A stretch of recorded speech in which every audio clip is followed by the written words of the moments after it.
Geoff and I'm 92. And I'm Sybil and I am 89 years young. At the Easter Hockey Festival in Paddington, they used to have a dance on the Good Friday evening. And I went along, didn't have a partner, had a blind date partner, and Sybil and her brother also turned up. She was the other side of the room, I was one side, but because she was with her brother, I thought she was his wife. Anyway, this startling figure, this beautiful creature across the room, we had a contact, I think is the word, eyeball to eyeball, across a crowded room.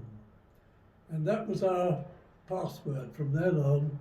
Once we got to know each other, it was the old South Pacific film which had that song in it, Across a Crowded Room. Very romantic. When we were still courting, I took Sybil for a walk along the Dawlish Sands in Devon. And I didn't quite know whether I would propose or not, but anyway, halfway along, and there was nobody else around, we were on our own, I then asked her, will you marry me? And I think, but I can't remember very well, it was a long time ago, whether I went down on one knee or not. But I suspect not, because the sands were very wet. I was in the army at the time, and one of the rules in the army is if you were serving and you want to get married, you have to get the permission of the colonel of the regiment, or the commandant, as it was in my case. So there we were, back in September, engaged. I had to find a time when I could take leave, because I was very busy working. So I went to the commandant, and the formal letter, sir, I have the honour to request that I wish to get married to Sybil. And he said, funnily enough, yes, okay, having agreed that. We then had to fix a date.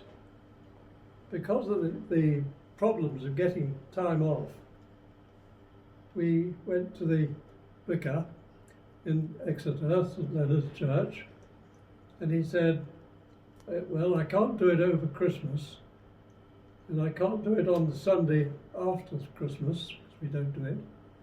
So on the Boxing Day, which happens to be the 27th of November, he said, I agree that you can get married. And so here we were, Boxing Day, 27th December, 1954. Very informal, small number of guests, as you can imagine. And I'm wearing my best ribbon tucker, complete with sword, as you see. We've 4 wonderful grandchildren. We have 2 children and they each had 2 children, and we love the grandchildren to bits. They're grown up now and well established in careers. They've got partners, some of them, and we live in hopes that they will be as happy as we have been. Well, we don't actually celebrate St Valentine's Day, and I'll tell you why. We have to think of what happens in our family. Sybil has a birthday in November. We then have the lead up to Christmas. 2 days after that, we have a wedding anniversary. And in January, of course, because we're in Scotland a long time, there was Hogmanay, and there was the dancing. Oh, how we danced. Right through the night sometimes. Scottish country dancing. And that was fun. About this time of year, of course, in February, we celebrated really by going away on holiday, seeking the winter sun. Get it right, seeking the winter sun.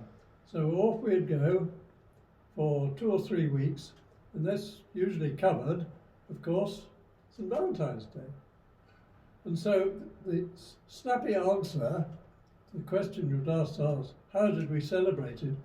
We never did, because this was always put in the back burner, and we never actually looked in the calendar to say, oh, St. Valentine's Day, we will celebrate, because we were all celebrating at that time. Celebrating. Oh dear, it's a pity to spoil it. Yeah. Do you have to eat it all at once? Well, indigestion pills eating it all at once.